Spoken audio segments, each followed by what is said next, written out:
On poursuit avec cette proposition de loi qui fait suite à la situation préoccupante du CHOG et du CHAR.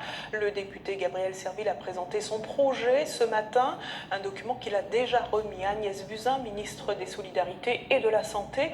On peut y lire plusieurs propositions comme la suppression progressive de certains allègements de cotisations patronales d'assurance maladie. 22 milliards d'euros pourraient être ainsi récupérés. On l'écoute au micro de Bianca Carretto et Martial Grit. La solution, c'est d'abord qu'on puisse former nos jeunes, c'est qu'on commence par faire de l'information, c'est qu'on puisse créer les conditions pour que les jeunes médicaux, paramédicaux qui ont été formés à partir de la Guyane et qui ont envie de revenir puissent revenir.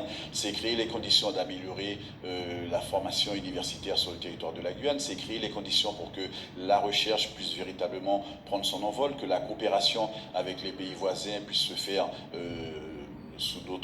dans d'autres cadres et que l'on soit beaucoup plus efficace en la matière. Enfin, il y a tout un panel de pistes qu'il faudrait emprunter, mais bien évidemment que pour pouvoir faire ce travail, il faudrait que l'autorité qui a la gestion de la régulation de la santé en Guyane, à savoir l'Agence régionale de la santé, comprenne une fois pour toutes qu'il y a urgence, que le problème ne peut plus attendre et que rapidement la DG de l'ARS prenne ses dispositions pour réunir autour de la table tous les acteurs qui gravitent autour de cette problématique. Sans ça, je crains que dans 10 ans, dans 15 ans, dans 20 ans, on ne soit encore là à se poser les mêmes questions.